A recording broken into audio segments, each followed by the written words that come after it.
Welcome back. Well, the ANC policy conference is over, but the party's president still faces calls to step down over Farmgate. Political analyst Aubrey Matshiqi says his main concern should be the damage it's doing to the party and the country. In 5 months, the ANC holds a national conference to elect leadership. Gogo Aubrey Matshiqi joins us now to tell us more about this article that he wrote. Thank you very much, Gogo, for your time here on All Angles. Now, first of all, of course, you believe that at the moment there is already or should already be an exit plan for the president of the ANC. Just elaborate this further for us, because this is not what South Africans are seeing. We're seeing a lot of people seemingly protecting him. Toza, well, the article was inspired by another article which appeared in the Business Day about 2 weeks ago. In that article, an interview was done with the Fitch Ratings Agency, and the Fitch Ratings Agency expressed concern about the impact the Farmgate scandal would have on the South African economy, and therefore how the image crisis around President Ramaphosa would cause the South African economy to face headwinds. Now, my own interpretation, therefore, of the statements from Fitch was that Fitch would not express this if there wasn't a growing concern within the markets and within Fitch itself that the Farmgate scandal would impact negatively on the interests of global and domestic capital. I therefore thought it was not unreasonable to surmise that a discussion has already started about whether there shouldn't be an exit plan for President Ramaphosa to leave the union buildings in order to obviate the negative impact of the Phala scandal. And of course, if there is no such thing, would you advise that they actually start talking about this plan? I mean, ratings agencies, and we've heard from Gogo Matshiqi before when he was still Secretary General of the ANC, he had on numerous occasions during the tenure of the former president said that ratings agency, who gives them the powers to say that we should be downgraded, etc. So at some point there was concern on whether or not the ANC actually takes ratings agencies seriously. But now that we're hearing this, and of course we know that there's this crisis about his image, would you say the ANC should be discussing this exit plan? Well, broadly speaking, what we must remember is that there are two forces that will determine whether Ramaphosa goes or stays. Firstly, internal dynamics within the ANC, and secondly, external dynamics, that is the interest of global capital. But coming back to inside South Africa, but outside the ANC, you have another third force, that is domestic capital. Now, inside the ANC, the question of revolutionary morality arises. Now, if we were to ignore the step-aside rule and foreground revolutionary morality, it would not be necessary for the ANC in the first place to adopt the step-aside rule if the party remained loyal and its members and its leaders remained loyal to revolutionary morality, which would dictate that when a member is faced with a situation that brings the party into disrepute, in this case, President Ramaphosa, such a member should foreground the interests of the revolutionary movement, in this case the ANC, and act in the interests not of his own, but in the interests of the revolutionary movement, in this case the ANC. With foregrounding the interests of the ANC, then the ANC member or leader, in this case Cyril Ramaphosa, would have to step down. It is my view that this discussion is already taking place inside and outside the ANC. In other words, now that the ANC seems to be looking more at the step-aside rule, we must not ignore the possibility as we saw in the policy conference, that the attempt to scrap the step-aside rule was precisely because there is a recognition that the president has caused so much damage to the ANC that the revolutionary discipline on his part should dictate that he steps aside without having to go to the Integrity Commission, without having to be forced to do so by any incarnation of the step-aside rule.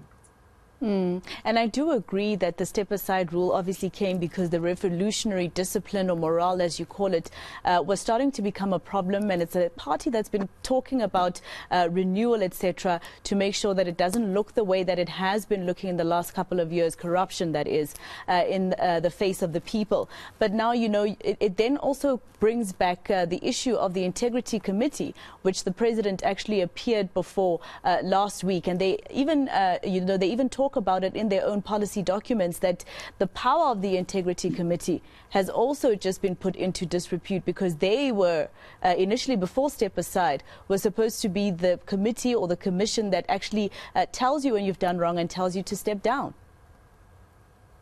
Well, in the first place, there was no reason for the ANC to institute an integrity commission. What necessitates it is because, first of all, those in the leadership of the ruling party lack the moral authority to impose the ANC's disciplinary code on its members. And because they lack this moral authority, they do so precisely because they themselves have not been loyal to the dictates of revolutionary discipline and revolutionary morality.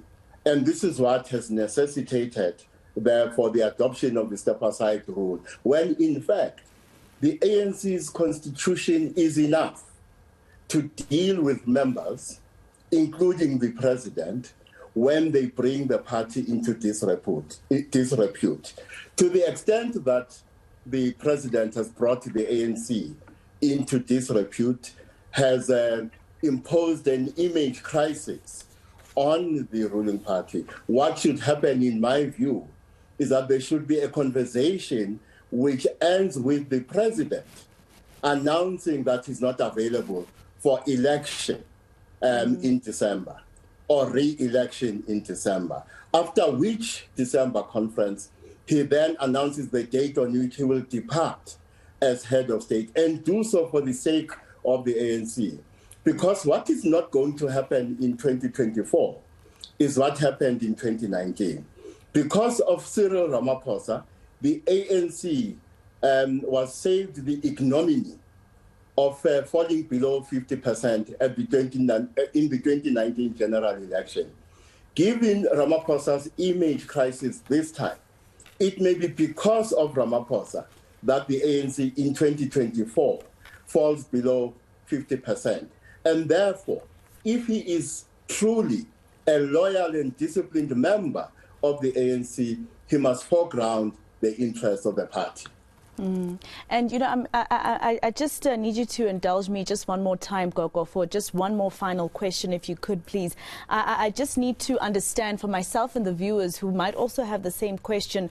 The ANC seems to be a party, like you said, there was no need for an integrity commission in the first place until they had to establish it. And even on a government level, you see the ANC government implement committees, agencies, for instance, you know, all sorts of commissions and agencies and committees that are supposed to look after the assets of government. We have a new agency that is being formed apparently for water infrastructure. You have the president who has established yet another committee when it comes to our electricity crisis.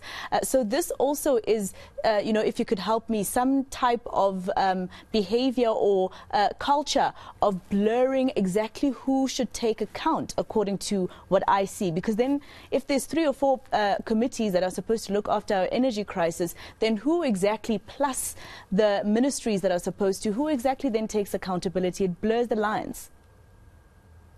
Well, for me, the problem facing the ANC as a result, the country, is much deeper than that. Now, the Freedom Charter tells us that South Africa belongs to all who live in it. In reality, South Africa belongs to those who conquered it. In reality, therefore, there are three problems facing South Africa. One, the economy is in white hands. Secondly, the land is in white hands.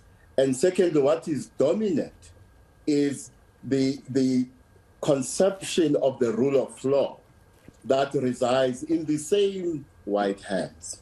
And the question is, with conferences such as the policy conference and previous conferences, is the ANC taking those who were oppressed during colonialism and apartheid further away from the goal of changing this reality, or closer to the goal of changing this reality? In my view, the ANC is taking those who were colonized and those who are victims of apartheid colonialism away from this goal of ensuring that we change this reality in which the economy remains in white hands, and secondly, the land remains in white hands, and white people are in control of a particular conception and reality of the rule of law. And of course, forces outside the ANC, domestic and global capital, will make sure that what you have leading in the ANC